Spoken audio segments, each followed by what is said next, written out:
again with another recording. It feels like forever since I've done one. Hope everyone had a good Christmas, Happy New Year, and I'm just going to get straight back into it. Just to start the new year off, I'm going to go through what I'm planning on doing with my reading lessons next week. I know the children will be a little bit rusty, so I'm keeping that in mind and keeping the activities kind of fun and very child-led for next week, just to kind of get them back into routines. And I'm also trying to do a little bit more child-led lessons to keep them interested and that kind of thing. So the text next week is on the red-eyed sea monster. Now we are actually doing report writing in our writing lessons, so I tried to link them in just to go through the different features of the text in reading, and then they can apply that to writing as well to keep them all in the loop.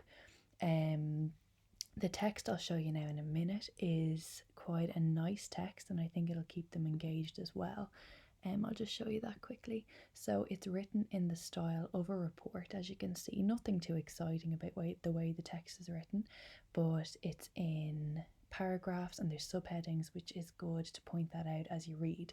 Anytime I do a new text with the kids, I always make sure to point out any different features. So on first glance of this, I'll kind of underline these on the board. Sometimes I'll get a kid to come up and put a post-it note beside them, and then I'll ask them what they are. Most of the time they'll remember they're called subheadings or whatever. And then I ask them as well, what are they for? So sometimes, especially after the likes of Christmas, they're not too sure. So I'll usually take something like diet, okay? So I'll ask them, what's the paragraph underneath that going to be about? And I'll be like, is it going to be about rainbows? No. Is it going to be about unicorns? No. So then they kind of have to think. And then they'll usually come up and tell you that it's going to be about the animal's diet, okay?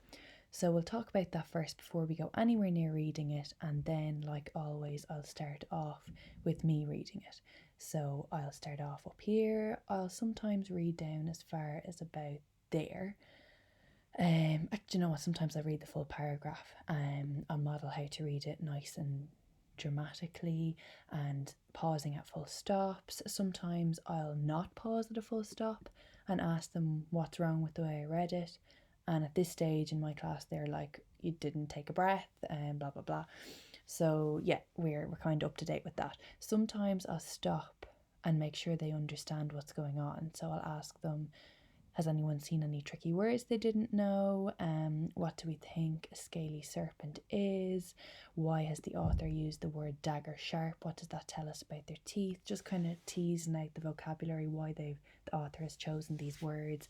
The more you model this kind of thinking, the more they start to get used to it, and they start to think these things as they're reading them. It's really good to watch, actually, but it's more like a group chat.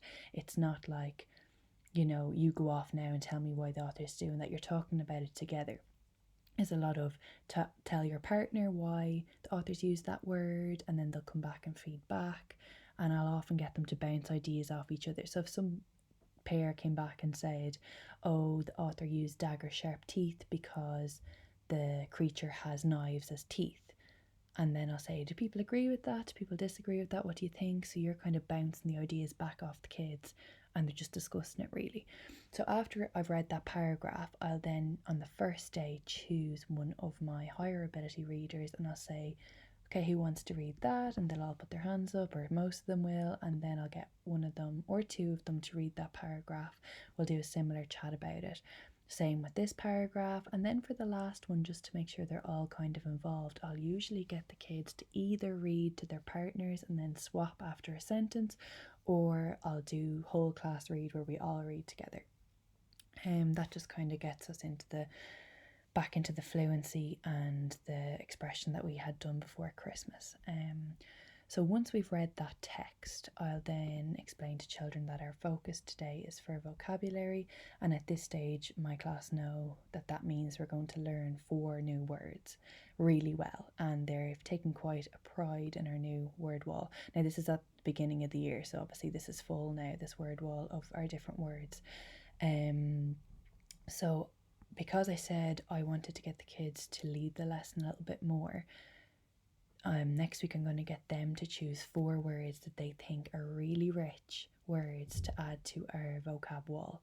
Normally I choose 4 words that I want them to know, but just for this week I'm going to get them to choose 4 words they think would be really good on our vocab wall, to challenge other kids in the class. So then in partners they troll through the text with their coloured pencils or whatever, and then they underline the 4 words that they want to learn. Then here I'm going to make a list on the board of the words that we've come up with. There will be some overlaps, of course, and obviously every class is different, but my class tend to compete with each other who can find the best words. So we'll make a list of all the words, and then as a class we'll pick the best 4. So again, you're keeping the kids involved. Ways you could do this is get different kids to come up and write the words on the board. You could get them to vote by using sticky notes. Stick the sticky note beside the word you want to vote for the best. Just getting them out of their seats and involved in their own learning, as opposed to you telling them what they're going to learn. Then just to keep them up to date with the words and what they mean, they're going to make a super sentence with these new words. Now, a lot of the time if I ask my class to make a sentence out of words, they'll give me a really, really simple sentence. And that's because I haven't explained the expectation of the sentence. So for my class, the best thing to do is to model a sentence. So I have an example here. The word is serpent, and my sample sentence is, out of the corner of my eye, I could see something slithering across the cold orange tiles. Was it a serpent? It had to be. So that's my example of a question there.